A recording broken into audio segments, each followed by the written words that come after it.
ઓમ શ્રી ગણેશાય નમઃ. જય શ્રી કૃષ્ણ મિત્રો. આજે આપણે સૂર્યનારાયણના એક ઘોડાની વાત કરીશું. જે સૂર્યનારાયણનો રથ છે એમાં જે ઘોડા હોય છે એની આપણે એક ઘોડાની વાત કરીશું. ખૂબ જ સરસ મજાની આ વાર્તા છે. સ્ત્રી હઠની એક આ વાર્તા છે. સમજવા જેવો વિડીયો છે તો ધ્યાનથી પૂરા મનથી સાંભળજો. વિડીયો સારો લાગે તો લાઈક અને શેર કરવાનું ભૂલશો નહીં. કોમેન્ટ બોક્સમાં એકવાર ભગવાનનું નામ પણ જરૂર લખજો. હર હર મહાદેવ. શિવશક્તિની જય. આપણે નારી જાતિના ગુણોની વાત કરીએ તો ગુણ તો નારી જાતમાં ખૂબ જ હોય છે, જેનું વર્ણન કરવું અઘરું છે. અને દુર્ગુણોની વાત કરીએ ને તો નારી જાતના 3 પ્રમુખ દુર્ગુણ છે જે વિનાશનું કારણ બને છે. પહેલો દોષ છે બિનજરૂરી જીદ, હઠ. બીજો દોષ છે બનાવટી રડવું. અને ત્રીજો દોષ છે કડવા વેણ, કડવી વાણી બોલવી. દ્રૌપદીજીને એક જીદે મહાભારત કરાવી.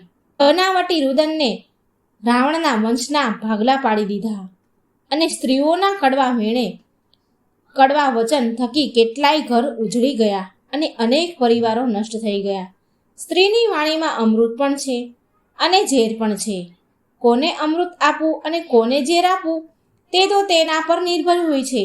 પરંતુ જો આપણે સ્ત્રી જાતિના ત્યાગ, પ્રેમ, તપ અને સમર્પણની વાત કરીએ તો તેની પણ કોઈ સીમા નથી. પતિના પ્રાણ બચાવવા હાટું એક પત્ની યમરાજા પાસે પણ પહોંચી જાય છે.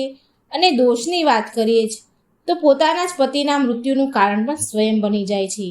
એવા પણ અનેક દાખલાઓ ઉપલબ્ધ છે. તેવી જ આ એક વાર્તા કથા છે.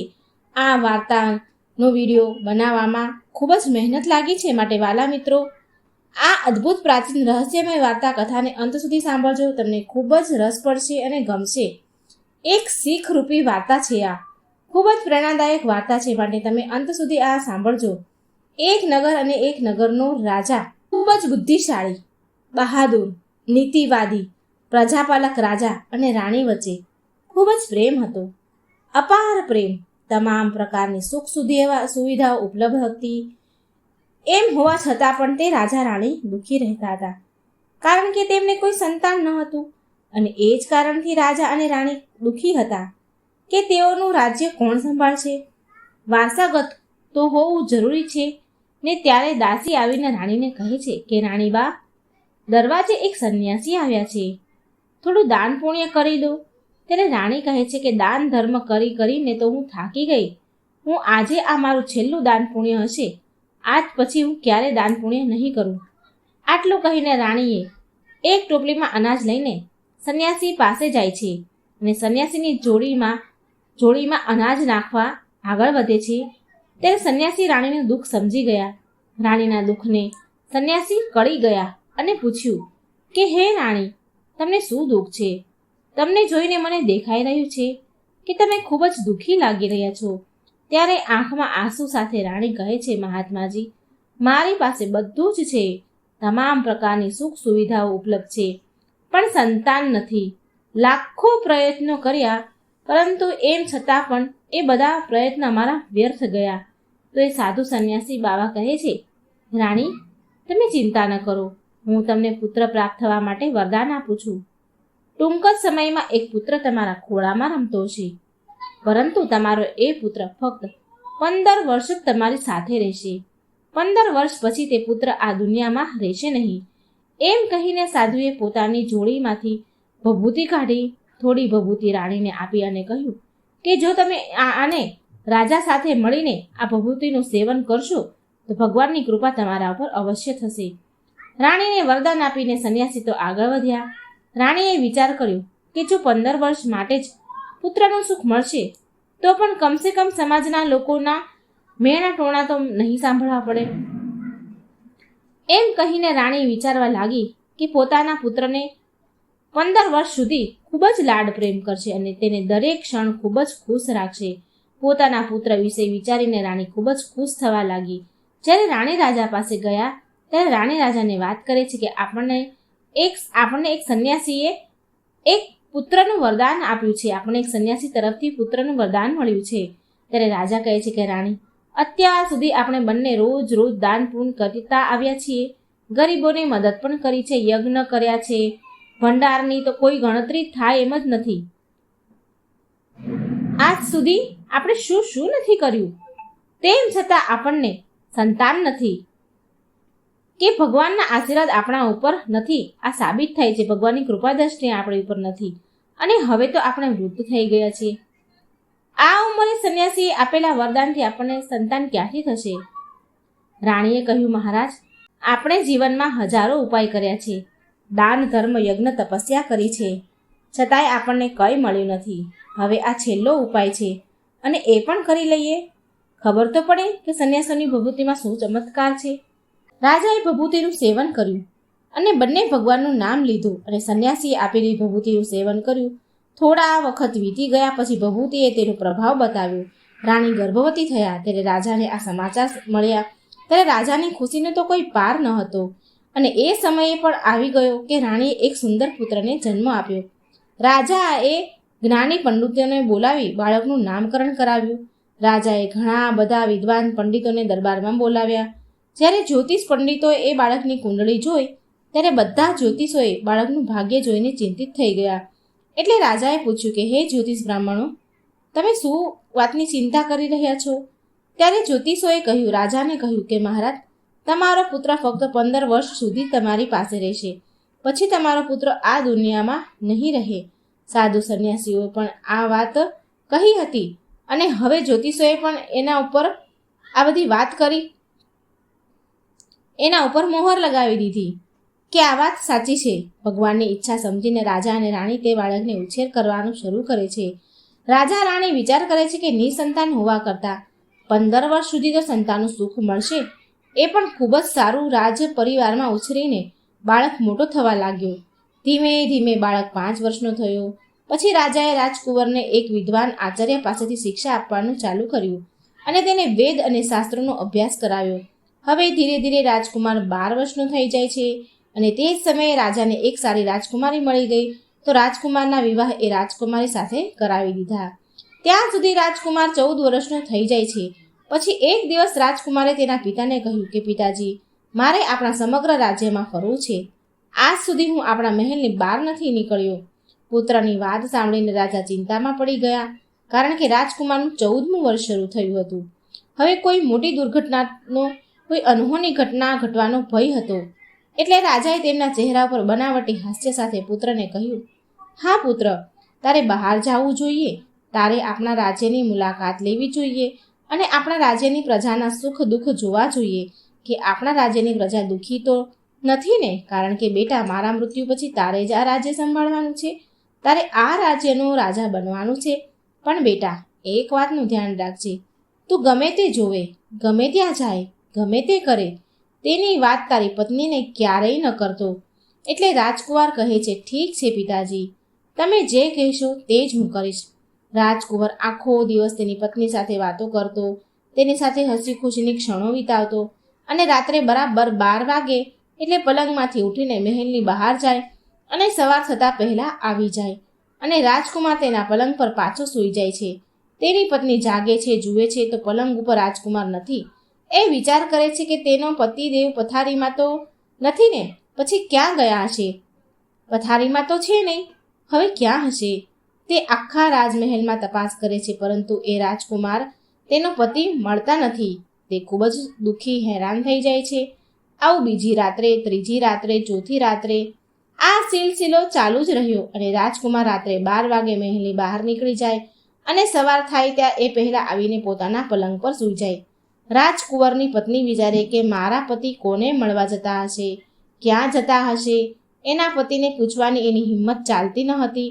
રાજકુમારની પત્ની ખૂબ જ ચિંતામાં પડી ગઈ. એ આખરે મારા પતિ રોજ રાતે કોને મળવા જતા હશે?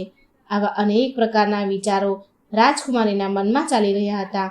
સાસુ સસરાને કહેવાનું મન તો થયું, પણ કુળની લાજ મર્યાદા વચ્ચે આવતી હતી. એટલે રાજકુમારીની પત્ની આ બાબતે ખૂબ જ વિચારી કરી રહી હતી અને ચિંતામાં રહેવા લાગી. એટલે બધા ચિંતિત રહેવા લાગી, એટલી બધી ચિંતામાં રહેવા લાગી કે કંઈ પણ ખાવા પીવાનું એને મન થતું નહીં. ધીરે ધીરે રાજકુમારી શરીરથી સુકાઈ ગઈ, દુબળી પડી ગઈ, કારણ કે રાજકુમારી તેના પતિની ચિંતા કરતી હતી અને એક સ્ત્રી માટે પોતાના પતિથી મોટી કોઈ ચિંતા નથી હોતી. તે રાજ્યમાં એક વૃદ્ધ માલણ ફૂલ વાળી રહેતી હતી. તે હંમેશા નાની રાણીને જાત જાતના ફૂલ આપવા આવતી હતી. એક દિવસ વૃદ્ધ માલણ ફૂલ આપવા મહેલમાં આવી તો એ વૃદ્ધ મહિલાનું ધ્યાન નાની રાણી પર પડે છે. તો તે નાની રાણીને પૂછે છે કે રાજકુમારીને પૂછે છે કે તમને શું દુઃખ છે? નાના રાણીબા, તમે આટલા દુબળા કેમ છો? કેમ દુબળા પડી ગયા છો? દિવસે ને દિવસે તમારું શરીર સુકાઈ રહ્યું છે. ત્યારે રાજકુમારીએ નાની રાણીએ દિલ ખોલીને બધી જ વાત એ માલણને કહી કે હે વ્રજ માતાજી, હું તમને શું કહું? રોજ રાતે મારા પતિ રાજકુમાર પલંગમાંથી ઉઠીને ક્યાંક જાય છે અને સવારે પાછા આવી જાય છે, સૂઈ જાય છે પલંગમાં. આ કારણે હું ખૂબ દુઃખી છું. મને મનથી ખૂબ જ તકલીફ થાય છે. આ કારણે તો મેં મારો આહાર પણ હવે બંધ કરી દીધો છે. હું પાણી સિવાય કંઈ પણ નથી લેતી, એટલે હું આટલી સુકાઈ રહી છું. રાજકુમારની વાત સાંભળી પછી માલણ રાજકુમારીને કહે છે, ઉપાય બતાવે છે કે દીકરી, તું જે કહું તેમ કર, હું કહું એમ કર. આખી રાત ઊંઘતી નહીં, તું આખી રાત જાગતી રહેજે. અને જ્યારે રાજકુમાર ક્યાંક જવા રવાના થાય ત્યારે તું રાજકુમારનો પીછો કરજે કે તે ક્યાં જાય છે અને શું કરે છે, કોને મળે છે.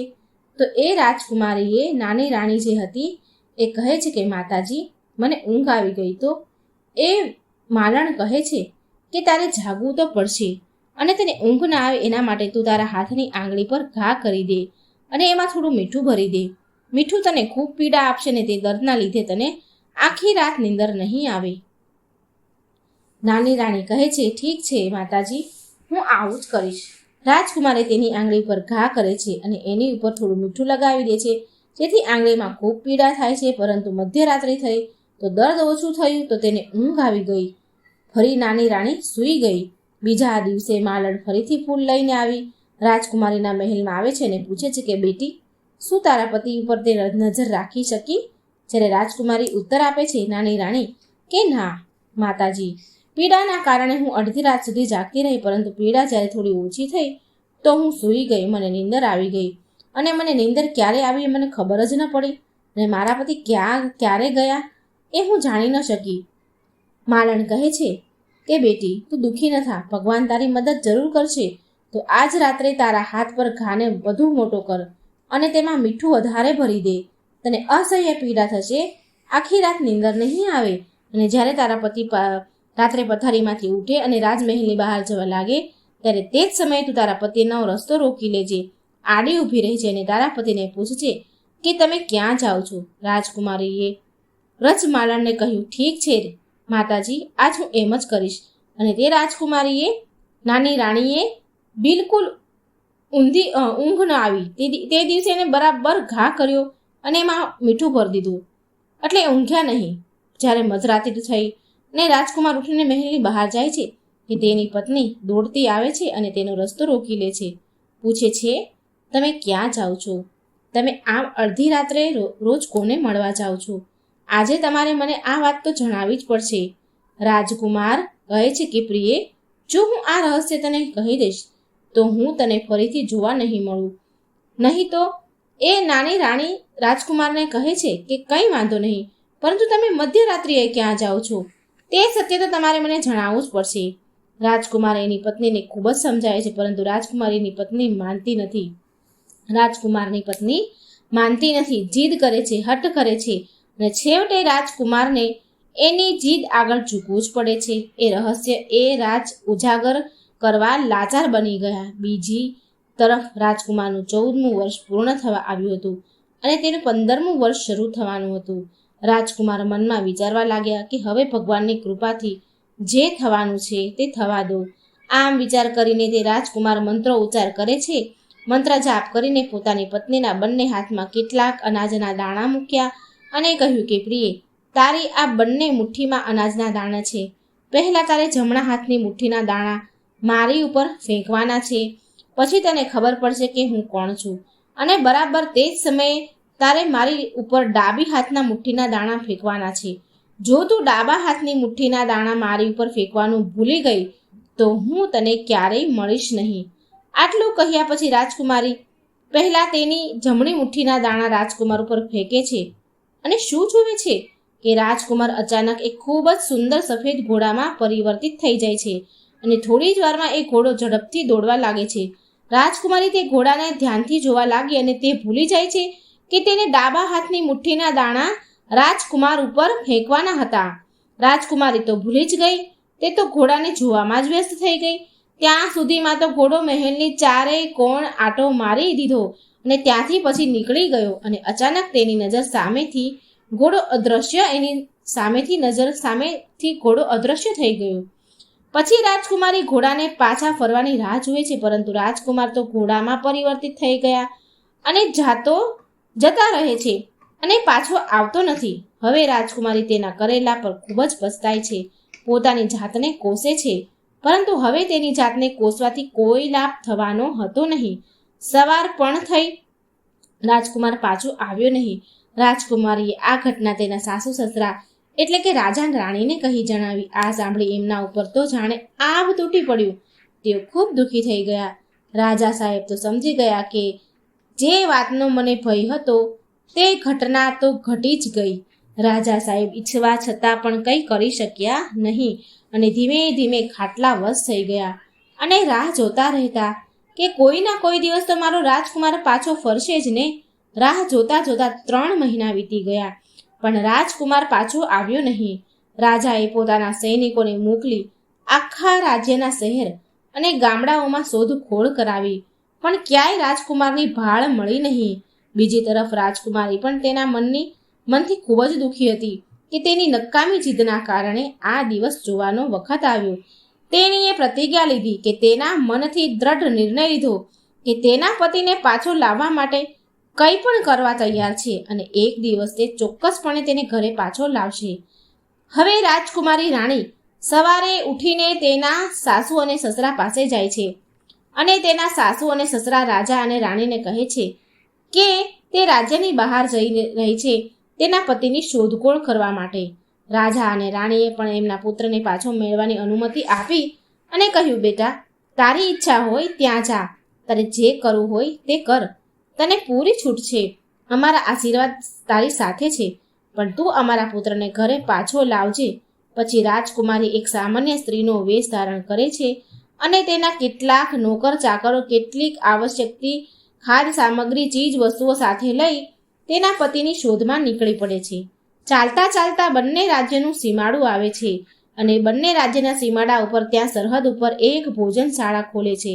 રાજકુમારી રાજ્યની સરહદ પર આવતા જતા મુસાફરોને મફતમાં ભોજન કરાવતી અને તેના ભોજનાલયમાં ભોજન કરવા આવતા લોકોની સામે ભોજન આપતા પહેલા એક શરત મૂકતી હતી કે તેમના જીવનમાં કંઈક અજુગતું, કંઈક અપ્રિય ઘટના ઘટી હોય તો તે મને જણાવો અને પછી જ ભોજન કરો.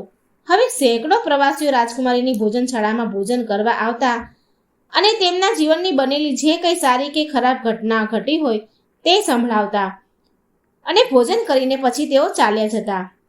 પરંતુ રાજકુમારીને એના કામની વાત સાંભળવામાં આવતી નથી. તેને ઝંખના રહેતી હતી. આ રીતે ઘણા દિવસો વીતી ગયા. આ દરમિયાન એક બીજી ઘટના ઘટી કે જે વૃદ્ધ માલણ, જે નાની રાજકુમારી રાણી હતી, એને ફૂલ લાવી આપતી હતી, ફૂલ લઈને આવતી હતી એના માટે. તો એક તેને પુત્ર હતો. પુત્ર અને વહુ સવારે કામ કરવા જતા અને સાંજે પાછા આવતા. એમને એક 3 વર્ષનો બાળક પણ હતો. પુત્ર અને વહુ સવારે કામ પર જતા તો તેઓ તેમની પુત્રની સંભાળ રાખવાની જવાબદારી તેમની માતાજીને સોંપતા, કારણ કે વૃદ્ધ માતાજી ઘરે એકલા રહેતા હતા અને તેનો પુત્ર અને વહુ કામ પર જતા અને દરરોજ એ વૃદ્ધ માતાજી તેના પુત્રને ખવડાવે, રમાડે. તે વૃદ્ધ માતાજીને પાન ખાવાની આદત હતી અને એક દિવસ જ્યારે વૃદ્ધ માતાજીએ તેની થેલીમાં હાથ નાખ્યો તો જોયું કે તેની થેલીમાં પાન ન હતું. વૃદ્ધ માતાજીએ, જે માલણ હતા, તે પાન ખાવાની તેને તીવ્ર ઈચ્છા થઈ કે જો હું પાન નહીં ખાઉં તો મારો દિવસ કેવી રીતે પસાર થશે. આમ વિચાર કરી કે મારો પુત્ર અત્યારે રમી રહ્યો છે નાનો, હું નજીકમાં કોઈ દુકાને જઈને પાન લઈ આવું. આમ વિચાર કરીને તે વૃદ્ધ માલણ પાડોશની દુકાનમાં પાન લેવા ગયા. ત્યારે વૃદ્ધ માતાજી પાન લેવા ગયા તો પાન લઈને પાછા ફરવામાં એને મોડું થઈ ગયું. સમય થોડો વધારે લાગી ગયો. ત્યાં સુધીમાં તો એ માતાજીનો જે છોકરો નાનો હતો પુત્રવધુ પણ ઘરે આવી ગયા અને તેઓએ જોયું કે તેમનો બાળક ઘરે એકલો રડી રહ્યો છે. પોતાના બાળકને એકલા જોઈને પુત્ર અને વહુને ખૂબ જ ગુસ્સો આવ્યો, કારણ કે એણે એની સાસુને, એ વૃદ્ધ માલણને છોકરાની જવાબદારી સોંપી હતી અને એકલો મૂકીને એ પાન લેવા જતા રહ્યા એ છોકરાને મૂકીને. એટલે એમના છોકરાને અને વહુને બહુ ગુસ્સો આવ્યો. ગુસ્સાથી લાલ પીળા થયા. ત્યાં સુધીમાં તો વૃદ્ધ માતાજી પાન લઈને ઘરે આવ્યા. ત્યારે પુત્રએ પૂછ્યું કે માં, તું આમ એકલા બાળકને મૂકીને ક્યાં ગઈ હતી? માલણ બોલ્યા કે બેટા, તને તો ખબર છે કે મને પાન ખાવાની આદત છે, ટેવ છે મને, તો હું પાડોશની દુકાનમાં પાન લેવા માટે ગઈ હતી. દીકરાએ કડક શબ્દોમાં સૂચના આપી કે માં, આજ પછી તું મારા દીકરાને એકલો મૂકીને ક્યાંય ન જતી. કહે છે, સારું બેટા, ફરી આવી ભૂલ નહીં થાય. બીજા દિવસે વૃદ્ધ માતાજી તે વાત ભૂલી ગયા અને ફરીથી પાન લેવા ગયા. ત્યારે તેનો દીકરોને બહુ કામ પરથી પાછા આવ્યા ત્યારે તેમણે જોયું કે તેનું બાળક ફરીથી એકલો રડી રહ્યું છે. આ દ્રશ્ય જોઈને વૃદ્ધ માતાજીના દીકરાએ અને વહુએ ગુસ્સાની એની કોઈ સીમા ન રહી. એટલે વૃદ્ધ માતાજીએ માલણને ઘરની બહાર કાઢી મૂક્યા અને દરવાજો બંધ કરી દીધો. હવે એ વૃદ્ધ માલણ રાત્રે ઘરની બહાર એકલી બેસી રડતી હતી. જ્યારે તેના દીકરા અને વહુએ દરવાજો ન ખોલ્યો ત્યારે અંતે થાકીને વૃદ્ધ માલણ આગળ ચાલવા લાગ્યા. ધીમે ધીમે જંગલ તરફ જઈ રહ્યા હતા. પછી એણે એ વૃદ્ધ માલણે જોયું કે એક વિશાળ ગાય સામેથી આવી રહી છે. ગાયને જોઈને વૃદ્ધ માતાજીએ વિચાર કર્યો કે જો હું આ ગાયની પાછળ પાછળ ચાલું તો આ ગાય મને કોઈ ગામમાં લઈ જશે. આમ વિચાર કરીને વૃદ્ધ માતાજી ગાયની પાછળ પાછળ ચાલવા લાગ્યા. ધીમી ગતિએ આગળ વધી રહી હતી ગાય, અને થોડે દૂર ગયા પછી એક મોટો પથ્થર આવ્યો. ગાયે એ પથ્થરને પાસે આવી અને થોભી ગઈ. તેના શિંગડા વડે તે પથ્થરને હટાવ્યો ગાયે કે તરત જ પાતાળ લોકનો રસ્તો ખુલ્યો. ગાય પાતાળ લોકમાં જવાનો માર્ગ જવા લાગી અને વૃદ્ધ માતાજી તે માલણ પોતાની આંખોથી આ દ્રશ્ય જોઈ રહ્યા હતા. વૃદ્ધ માલણે આ પાછળ પાછળ ગાયની પૂંછડી પકડી લીધી અને તે ગાયની સાથે સાથે ચાલવા લાગ્યા. આગળ જતા તે માલણ ગાયની પૂંછડી છોડી દીધી અને વૃદ્ધ માતાજી આશ્ચર્યચકિત થઈને જુએ છે નજારા જોઈને તેની આંખો ફાટી ગઈ. દરેક જગ્યાએ ઘણા બધા દીપક પ્રગટી રહ્યા હતા. મોટા મોટા દીપક ઝગમગી રહ્યા હતા અને તેમાંથી વિવિધ પ્રકારના પ્રકાશ નીકળી રહ્યા હતા. એક અદ્ભુત ઘટના ઘટે છે અને તે જ સમયે એક અદ્રશ્ય વ્યક્તિ આવે છે અને તે ગાયને સાંકળથી બાંધે છે અને દૂધ દોવા લાગે છે. આ દ્રશ્ય જોઈને વૃદ્ધ માલણ ખૂબ જ ડરી ગયા. મનમાં વિચાર કરે છે કે આજે હું ક્યાં અટવાઈ ગઈ. વૃદ્ધ માતાજી સંતાવા માટે એને કોઈ જગ્યા શોધે છે અને કોઈ ખૂણો શોધી અને સંતાઈ જાય છે. થોડી વાર પછી જુએ છે કે એક સુંદર ભૂરો ઘોડો આવે છે અને એક નાના કુંડામાં એ કૂદકો મારે છે કે એ કુંડામાં પડ્યા પછી અચાનક એ ઘોડા પોતાનું રૂપ બદલે છે. ઘોડામાંથી એક સ્વરૂપ ભગવાન રાજકુમારનું રૂપ ધરે છે, ભગવાન જેવું રૂપ ધરે છે. પછી સારું રજવાડી પોશાક પહેરે છે. થોડા અંતરે એક પલંગ બનાવવામાં આવ્યો હતો. રાજકુમાર એ પલંગ ઉપર જઈને બેસી જાય છે ત્યારે અચાનક તેની સામે એક સુંદર ભોજનનો થાળ આવે છે. રાજકુમાર તે જ પલંગ પર બેસીને ભોજન કરે છે. ત્યાં રાજકુમારના રૂમમાં એક પોપટ રહેતો હોય છે. પોપટ આવીને રાજકુમારની સામે બેસી જાય છે. પછી રાજકુમાર પોપટ તરફ જુએ છે અને પૂછે છે કે પોપટ, મારા માતા પિતા પૃથ્વી પર શું કરે છે? ત્યારે પોપટ રાજકુમારને ઉત્તર આપે છે કે રાજકુમાર, પૃથ્વી પર તમારા માતા પિતા આ સમયે ખૂબ જ દુઃખી હાલતમાં છે. તેઓ તેના પુત્રના વિયોગમાં ખૂબ જ દુઃખી છે, રડી રહ્યા છે. પછી રાજકુમાર પૂછે છે કે પોપટ, આ સમયે મારા રાજ્યની સંભાળ કોણ રાખે છે અને મારી પત્ની શું કરે છે? પછી પોપટ કહે છે કે તમારું રાજ્ય તમારો પ્રધાન ચલાવી રહ્યો છે અને તમારી પત્ની રાજકુમારીએ રાજ્યના સીમાડા પર ભોજનશાળા ખોલી છે અને ત્યાં આવતા જતા પ્રવાસીઓને ભોજન કરાવે છે. ત્યાં ભોજન કરવા આવતા અને પોતાની કામની વાત પૂછે છે અને પછી તેમને મફતમાં ભોજન કરાવે છે. આ બધું જોઈને વૃદ્ધ માલણ આશ્ચર્ય એનો કોઈ પાર ન રહ્યો. તેને ભૂખ કે તરસની પણ ખબર ન હતી. હવે તે શું કરું તે સમજી શકતી ન હતી. આખી રાત આ રીતે પસાર થઈ. સવારે રાજકુમાર ફરીથી ઘોડામાં પરિવર્તિત થઈ ગયા અને ઘોડો ક્યાં ગયો તે વૃદ્ધ માતાજીને ખબર ન પડી. પછી પાતાળ લોકમાંથી બહાર નીકળવા દોડતી ગાય આવી અને એને પછી વૃદ્ધ માતાજીએ વિચાર કર્યો કે હું આ ગાય સાથે પાતાળ લોકમાં આવી છું, તો તેથી હવે મારે આ ગાયની સાથે જ બહાર જવું જોઈએ, નહીં તો ખબર નહીં મારે સાથે શું ઘટના ઘટી શકે છે. પછી એ વૃદ્ધ માલણ તે ગાયની પાછળ દોડી અને ઝડપથી ગાયનું પૂંછડું પકડ્યું અને ગાયની સાથે સાથે પૃથ્વી પર આવી અને તે પાતાળ લોકની બહાર નીકળી જાય છે. પછી પાતાળ લોકનો રસ્તો પથ્થરથી ફરીથી બંધ થઈ ગયો. ગાય તો જંગલ તરફ ગઈ, પણ તે દ્રશ્યો જોઈને તે વૃદ્ધ માલણ ખૂબ જ ગભરાઈ ગયા હતા. તેણે જે કંઈ જોયું હતું તે કોઈને કહેવા માટે કે તે એકદમ બેચેન હતા કે હું કોને કહું. અને એ જ સમયે અચાનક વૃદ્ધ માલણને વિચાર આવ્યો કે રાજકુમારી રાજ્યની સરહદ પર એક ભોજનશાળા ચલાવે છે, માટે આ વાત હું રાજકુમારીને ન કરું તો કોને કરું? આ વાત હું રાજકુમારીને કહીશ. રાજકુમારીને મારી વાત ગમી ગઈ અને તે સમજી ગઈ તો આજથી મારે ખાવા પીવાની ચિંતા નહીં કરવી પડે. એમ વિચારીને એ વૃદ્ધ માલણ રાજકુમારીની ભોજનશાળામાં પહોંચ્યા.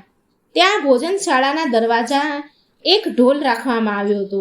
વૃદ્ધ માતાજીએ જોરથી ઢોલ વગાડવા લાગ્યા અને ઢોલનો અવાજ સાંભળીને રાજકુમારીને વિચાર આવ્યો કે આજે કોઈ મોટી વાત કહેવા આવ્યું છે મને. સૈનિકોને આદેશ આપ્યો કે જાઓ, એને તપાસ કરો કે બહાર કોણ આવ્યું છે.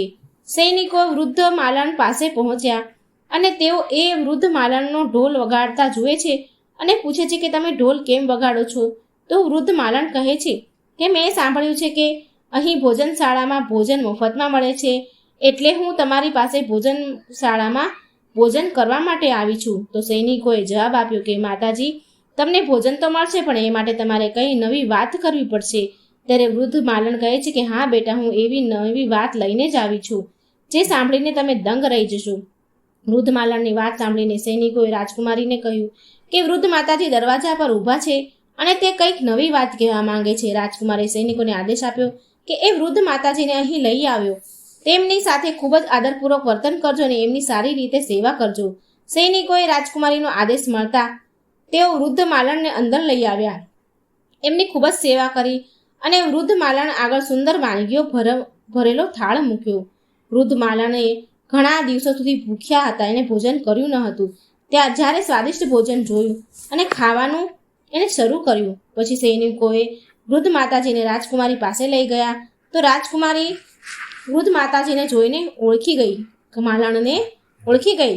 રાજકુમારીને જોતા જ વૃદ્ધ માતાજી પણ તેને ઓળખી ગયા અને આશ્ચર્ય સાથે પૂછ્યું કે બેટા, તું અહીં કેવી રીતે આવી? જે રાજકુમારી પૂછે છે કે હે માતાજી, તમે મને કઈ નવી વાત કહેવા માંગતા હતા તે મને જલ્દી કહો, જણાવો. પહેલાં તો વૃદ્ધ માતાજીએ એ વૃદ્ધ માલણે વાત રાજકુમારીને કહેવા માંગતી ન હતી, પણ રાજકુમારીએ વારંવાર વિનંતી કરી, આગ્રહ કર્યો કે માતાજી, જો તમે એવી કોઈ રહસ્યમય વાત સાંભળી હોય, કોઈ ઘટના જોઈ હોય તો મને ચોક્કસ કહી જણાવો. હું આજીવન તમને રાજમહેલમાં રાખીને તમારી સેવા કરીશ. રાજકુમારીની આ વાત સાંભળીને તે વૃદ્ધ માલણ ખુશ થઈ ગઈ અને રાજકુમારીને બધું જ કહ્યું કે તે જેમણે જોયું હતું. વૃદ્ધ માતાજીની વાત સાંભળીને રાજકુમારીને ખાતરી થઈ ગઈ કે વૃદ્ધ માલણ જે કંઈ જોવે છે એ પુરુષ બીજો કોઈ નહીં પણ તેનો પતિ જ છે. ત્યારે રાજકુમારી વૃદ્ધ માતાજીને કહે છે, હે માતાજી, તમે જે કંઈ જોયું ત્યાં કૃપા કરીને મને લઈ જાઓ. પછી એ વૃદ્ધ માલણ રાજકુમારીને સમજાવતા કહે છે, બેટા, મેં જે ઘટના જોઈ છે તે પાતાળ લોકની ઘટના છે. હું તો કોઈક રીતે ત્યાંથી બહાર આવી ગઈ, પણ જો તું ત્યાં જઈશ તો તારા પ્રાણ જોખમમાં આવી જશે. તારી સાથે કોઈ અધિક ઘટના પણ ઘટી શકે છે. પણ રાજકુમારીને વૃદ્ધ માલણની આ વાત સાંભળવી ન હતી, એને તો બસ જવું જ હતું. એણે આમ વૃદ્ધ માતાજીની વાત સાંભળી નહીં. છેવટે વૃદ્ધ માલણે ત્યાં લઈ જવા માટે એને તૈયાર થઈ ગયા અને કહે છે કે ઠીક છે બેટા, જો તારે ત્યાં જવું જ છે તો હું તને ત્યાં જરૂર લઈ જઈશ, પરંતુ આજે નહીં, કાલે. આજ હું બહુ થાકી છું. તેથી બીજા દિવસે રાજકુમારીએ વૃદ્ધ માલણની હારે તે જ સ્થળ પર પહોંચે છે જ્યાં એક પથ્થર રાખવામાં આવ્યો હતો. થોડી વાર પછી ગાય આવી તેના શિંગડાથી પથ્થર હટાવે છે અને પાતાળલોકનો માર્ગ ખુલી ગયો. તે રસ્તેથી ગાય પાતાળલોકમાં જવા લાગી. રાજકુમારી પણ ગાયનું પૂંછડું પકડી અને પાતાળલોકમાં ગઈ અને સાથે વૃદ્ધ માતાજી પણ ગયા. બંને ખૂણે સંતાઈ અને પાતાળલોકનો નજારો જોવા લાગ્યા. થોડી વાર પછી એક સફેદ ઘોડો આવે છે અને તે ઘોડા એક કુંડમાં પડે છે અને પછી ઘોડામાંથી રાજકુમાર બની જાય છે. બીજા કુંડમાં સ્નાન કરે અને સુંદર વસ્ત્રો પહેરીને પોતાના પલંગ પર આવીને બેસી જાય છે. પલંગ પર બેસીને રાજકુમાર ભોજન કરે છે અને સૂતા પહેલા રાજકુમાર સૂર્યદેવને આહ્વાન કરે છે, સૂર્યદેવનું સ્મરણ કરે છે અને તે પછી રાજકુમાર પોપટ સાથે વાત કરે છે અને પોપટને પૂછે છે કે એ પોપટ, પૃથ્વી પર મારા માતા પિતા શું કરી રહ્યા છે એ દિવસે પોપટ રાજકુમારને કંઈ પણ કહેતો નથી, મૌન રહે છે. પોપટ કંઈ બોલતો નહીં તો રાજકુમારને શંકા થવા લાગે છે કે બધું બરાબર નથી. રાજકુમારે પોપટ સાથે વાત કરવાનું બંધ કરી દીધું અને બીજી તરફ વૃદ્ધ માલણ અને રાજકુમારી આ દ્રશ્ય જોઈ રહ્યા હતા. પછી રાજકુમારીથી ધીરજ ન રહેવાયું નહીં. તે તરત જ દોડતી તેના પતિ પાસે ગઈ અને રાજકુમાર જે પલંગ પર સૂતો હતો, રાજકુમારી તેના પતિના પગને સ્પર્શ કરવા આગળ વધી તો રાજકુમાર તેને જોઈ ગયો અને જોઈને તેની પત્નીને ઓળખી ગયો. તે તરત જ થોડો પાછો હટી ગયો અને બોલ્યો કે નહીં રાજકુમારી, મને સ્પર્શ કરશો નહીં તો મોટો સર્વનાશ થશે. પછી રાજકુમારી થોડી પાછળ હટી અને તે ક્ષણે રાજકુમારી તેના બંને હાથ જોડી અને રાજકુમારી તેની ભૂલ માટે પસ્તાવો વ્યક્ત કરે છે, માફી માંગે છે અને તેની ભૂલ માટે માફી માંગી.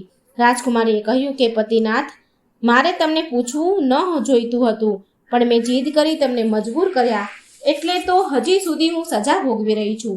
આજે હું મારી ભૂલનો પસ્તાવો કરી રહી છું અને મારી ભૂલ હું સ્વીકાર કરું છું. મને ક્ષમા કરો રાજકુમાર, મને મારી ભૂલની સજા મળી ગઈ છે. હવે કૃપા કરી અને આપ મારી સાથે ઘેર આવો. તમારા માતા પિતા તમારા વિરહમાં અડધા થઈ ગયા છે. તમારી ચિંતા કરીને તમારા માતા પિતા હવે ખોરાક અને પાણી લેવાનું પણ બંધ કરી દીધું છે. તેમનું શરીર સુકાઈને કાંટો બની ગયું છે. તમારા વિના તમારી પ્રજા પણ ઘણી ઉદાસ છે. આખા નગરના લોકો ખૂબ જ ચિંતિત છે. તમારી પ્રજા તમારા વિના સુખી નથી. ત્યારે રાજકુમારીને કહે છે કે તમે ખૂબ જ મોટી ભૂલ કરી છે. હવે ફરીથી આવી ભૂલ કરશો નહીં. તો હજી તો હું તમને દેખાઉં છું અને પછી તો દેખાઈશ પણ નહીં. રાજકુમારની વાત સાંભળીને રાજકુમાર જોરથી રડવા લાગે છે. રાજકુમાર કહે છે કે હે પ્રિય, તું મને પાછું મેળવવા માંગે છે તો તારે એક કામ કરવું પડશે અને આ કામ તારે એકલીએ કરવું પડશે અને આ કામ ઘણું મુશ્કેલ છે, સરળ નથી. ત્યારે રાજકુમારી રાજકુમારને કહે છે કે હવે તમને પાછા પામવા માટે હું ગમે તેટલું મુશ્કેલ કામ હોય તો પણ ચોક્કસ પાર પાડીશ. તો રાજકુમાર કહે છે, રાણી, તમે આ પાતાળ લોકમાંથી જાઓ. એક વિશાળ ગાઢ જંગલ છે અને એવા 6 વિશાળ જંગલો વટાવી અને જ્યારે તમને 7મું જંગલ તમે પહોંચશો, 7મા જંગલે, ત્યારે તે જંગલની વચ્ચે એક પીપળાનું ઝાડ છે. તમે એ પીપળાની આજુબાજુના પાંદડા અને ઝાડીઓ બધું કાપીને ફેંકી દેજો અને તે જગ્યાને સ્વચ્છ મેદાન બનાવી દેજો. તે સ્થળે જંગલી હિંસક જાનવરો પણ છે, જેમ કે સિંહ, દીપડો, રીંછ, ચિત્તો. તમારે એ પ્રાણીઓથી પણ સચેત અને સાવધાન રહેવું પડશે અને તે જગ્યા ઉપર ગંગાજળ છાંટી અને શુદ્ધ કરી એ જગ્યા છાણથી લીપજો અને પછી તમે ત્યાં ખૂબ જ એક સુંદર રંગોળી બનાવજો. પછી તે જ જગ્યાએ બેસીને પૂજા કરજો અને તે પછી તે પીપળાના પણ પૂજા કરજો, પીપળાના ઝાડની પણ પૂજા કરજો. આ કાર્ય બપોર પહેલા કરવું પડશે. તમારે તે જગ્યાએ બેસીને શ્રદ્ધાપૂર્વક સૂર્યનારાયણનું આહ્વાન કરજો, તેમના જાપ કરવા પડશે. પછી પ્રસન્ન થઈને સૂર્યનારાયણ તે સ્થાન પર પ્રગટશે. એટલે પ્રગટ થાય પછી સૂર્યનારાયણ તે સ્વચ્છ સ્થાનને જોઈને ખૂબ જ પ્રસન્ન થશે અને કહેશે કે જેણે આ કાર્ય કર્યું છે હું તેને ઈચ્છિત વરદાન આપીશ. પછી તમે સૂર્યનારાયણના રથનો ડાબો ઘોડો વરદાનમાં માંગી લેજો. આ કાર્ય તમે પૂર્ણ કરો તો જ તમે મને ફરી વખત પામી શકશો. આટલું કહી રાજકુમાર પોતાના પલંગ પર સૂઈ ગયા અને રાણી રાજકુમારી સવાર પડવાની રાહ જોવા લાગ્યા. સવાર પડતા જ ગાય દોડતી આવે છે અને પાતાળ લોકથી બહાર જાય છે. ત્યારે એ રાજકુમારીને વૃદ્ધ માતાજી બંને ગાયનું પૂંછડું પકડીને બહાર પૃથ્વી પર આવી ગયા. એ પછી રાજકુમારીએ વૃદ્ધ માતાજીને કહ્યું કે માતાજી, તમારું કાર્ય અહીં પૂરું થયું. તમે હવે ભોજનશાળામાં જાઓ અને હું અહીંથી જંગલમાં જઈશ. પછી રાજકુમારી જરૂરી ચીજ વસ્તુઓની લઈ રક્ષા માટે શસ્ત્રો જેવા કે હાથમાં તલવાર લઈ અને રાજકુમારી 6 જંગલોને પાર કરી અને 7મા જંગલમાં પહોંચ્યા. સર્વપ્રથમ તો રાજકુમારી ત્યાં રહેતા સિંહ, દીપડા, રીંછ અને અન્ય પ્રાણીઓને ભગાડે છે. પછી તે જગ્યાને સાફ કરી નાખે છે, ગંગાજળનો છંટકાવ કરે છે, પછી છાણથી લીપી અને ત્યાં રંગોળી પૂરે છે અને પછી જેમ રાજકુમારે કહ્યું તેવી જ રીતે ધ્યાન કરવા બેસે છે. સૂર્યનારાયણનું સ્મરણ કરે છે, આવાહન કરે છે અને બરાબર 12 વાગે છે તો સૂર્યનારાયણ રથ અને એ જ વૃક્ષની પાસે આવીને અટકે છે. જ્યારે સૂર્યનારાયણ એ રથમાંથી નીચે જુએ તો ત્યાં પવિત્ર વાતાવરણ જોઈને પોતે સૂર્યનારાયણ ખૂબ જ પ્રસન્ન થઈ ગયા અને કહ્યું કે જેણે પણ આ કાર્ય કર્યું છે તેને હું ઈચ્છિત વરદાન આપીશ. સૂરજદેવ સૂર્યનારાયણ નીચે આવ્યા તો રાજકુમારી તેમની સમક્ષ જઈ અને હાથ જોડીને ઊભી રહી અને કહ્યું કે હે પ્રભુ, આ સ્થળને સ્વચ્છ મેદાન મેં કર્યું છે. તો સૂર્યનારાયણ કહે છે કે તારું આ કાર્ય જોઈને હું ખૂબ પ્રસન્ન થયો છું. જે માંગવું હોય તે વરદાન માંગી લે. ત્યારે રાજકુમારીએ માંગણી કરી કે હે સૂર્યદેવ, હે પ્રભુ, મને તમારા રથનો ડાબો ઘોડો આપો. ત્યારે સૂરજનારાયણ કહે છે કે ના, હું તને બીજું કંઈ પણ આપી શકું છું, પણ મારા રથનો ડાબો ઘોડો હું તને નથી આપી શકતો. મારી પાસે મારા રથ સિવાય બીજા 12 ઘોડા છે. જો તું ઈચ્છે તો તેમાંથી કોઈ પણ ઘોડો માંગી લે, પણ હું આ રથનો ડાબો ઘોડો તને નથી આપી શકતો. તું ભલે મારા રથનો જમણો ઘોડો માંગી લે. પણ સૂર્યદેવના ના પાડવા છતાં પણ રાજકુમારી ડાબો ઘોડો વારંવાર માંગતી રહી અને તે કહેવા માંડી કે હે મહારાજ, હે પ્રભુ, જો તમે મને તમારા રથનો ડાબો ઘોડો નહીં આપો તો હું મારા પ્રાણની આહુતિ આપી દઈશ. રાજકુમારની વાત સાંભળીને સૂર્ય ભગવાન ખૂબ જ મજબૂર થઈ ગયા, કારણ કે સૂર્યદેવ રાજકુમારીને વચન આપ્યું હતું કે આપેલા વચનથી પાછી પાની તો હવે કરી શકાય નહીં. છેવટે સૂર્યનારાયણે કહ્યું કે ઠીક છે બેટા, મારા રથનો ડાબો ઘોડો તને આપ્યો, પણ એ ઘોડો અહીં નથી, પાતાળ લોકમાં છે. તારે પાતાળ લોકમાં જવું પડશે. રાજકુમારે કહ્યું કે હે સૂર્યદેવ, હું ક્યાંય પણ જવા તૈયાર છું. પછી સૂર્યદેવ તો વરદાન આપીને અંતર્ધ્યાન થઈ ગયા. રાજકુમારી પછી વૃદ્ધ માલણ પાસે જાય છે અને કહે છે કે આપણે હવે છેલ્લી વખત પાતાળ લોકમાં જવું પડશે.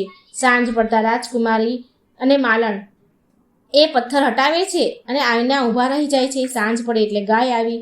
ગાયે તેના શિંગડાથી પથ્થર હટાવ્યો અને પથ્થર હટતા જ પાતાળ લોકનો દરવાજો ખુલ્યો. રાજકુમારી અને વૃદ્ધ માતાજી ગાયનું પૂંછડું પકડી અને પાતાળ લોકમાં આવ્યા.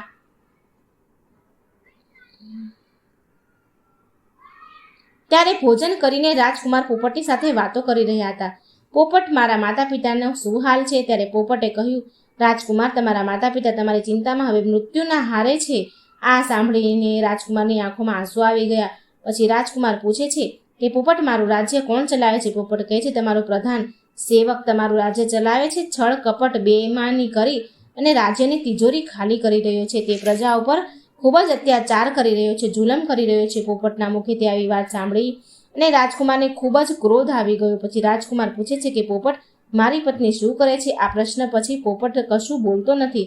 તે સાવ ચૂપ થઈ ગયો. હવે રાણીનો સંયમ તૂટવા લાગ્યો. તે દોડીને તેના પતિની સમક્ષ આવી અને એ જ સમયે રાજકુમાર રાણીને કહેવા લાગ્યા કે હે રાજકુમારી, હવે હું તમને પ્રાપ્ત થઈ ગયો છું. તમે મારી તપસ્યા અને ભક્તિથી મને જીતી લીધો છે, મને ફરીથી પામી લીધો છે. ત્યારે રાજકુમારી રડતા રડતા કહે છે કે હે નાથ, તમે હવે પાછા ઘોડો તો નહીં થઈ જાઓ ને? ત્યારે રાજકુમારે જવાબ આપ્યો કે ના રાણી, હવે સૂર્ય ભગવાન તરફથી તમે મને મુક્ત કરાવી દીધો છે, તેથી હવે હું ફક્ત તમારો જ છું. હવે હું ફરી ક્યારેય ઘોડો નહીં બનું. રાજકુમારે રાજકુમારીને આગળ કહ્યું કે હે રાજકુમારી, તે મને પામવા માટે આટલા બધા કષ્ટો લીધા છે, તે કેટલાય કષ્ટો સહન કર્યા છે, એટલે તો સૂર્યદેવે મને આ જન્મમાંથી હંમેશા માટે મુક્ત કર્યો છે. રાજકુમારી પ્રેમથી રાજકુમારને ગળે લાગી. જ્યારે સવાર થઈ ત્યારે તે ગાયની સાથે તેની પત્ની અને વૃદ્ધ માલણ સાથે પૃથ્વી પર આવ્યા. પૃથ્વી પર આવતા જ વૃદ્ધ માતાજી અને રાજકુમાર ભોજનશાળાનો બધો સરસામાન ગરીબોમાં વહેંચી દીધું અને તેઓ પોતાના રાજ્યમાં પાછા ફર્યા.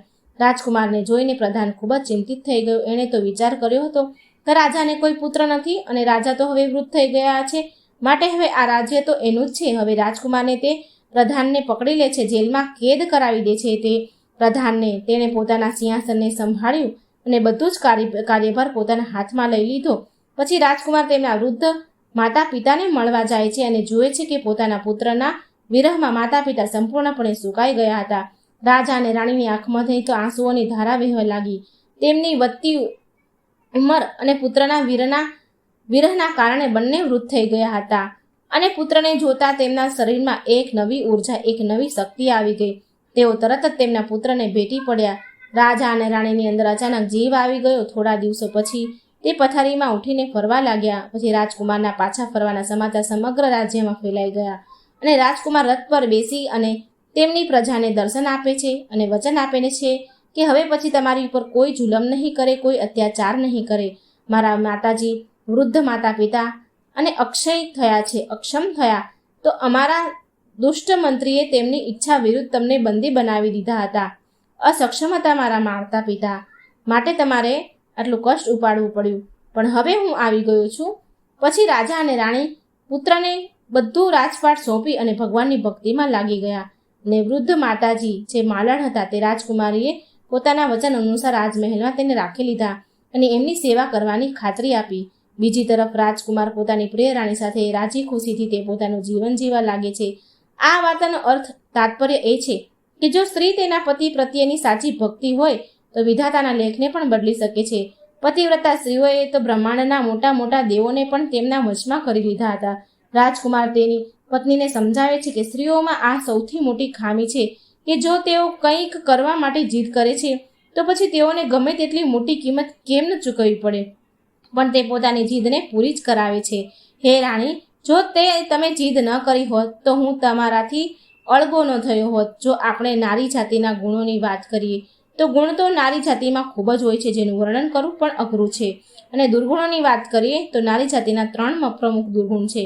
વિનાશનું કારણ બને છે. પહેલો દોષ બિનજરૂરી જીદ હઠ, બીજો દોષ બનાવટી રડવું અને ત્રીજો દોષ કડવા વેણ કડવી વાણી. દ્રૌપદીજીની એક જીદે મહાભારત કરાવી દીધું.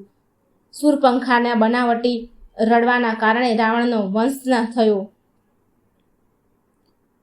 અને સ્ત્રીઓના કડવા વેણ કડવી વાણી થકી કેટલાય ઘર ઉજળી ગયા અને અનેક પરિવારો નષ્ટ થઈ ગયા. સ્ત્રીની વાણીમાં અમૃત પણ છે અને ઝેર પણ છે.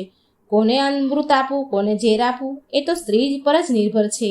જો મિત્રો તમને આ વાર્તા ગમી હોય, સૂર્યનારાયણના ડાબા ઘોડાની વાર્તા હતી.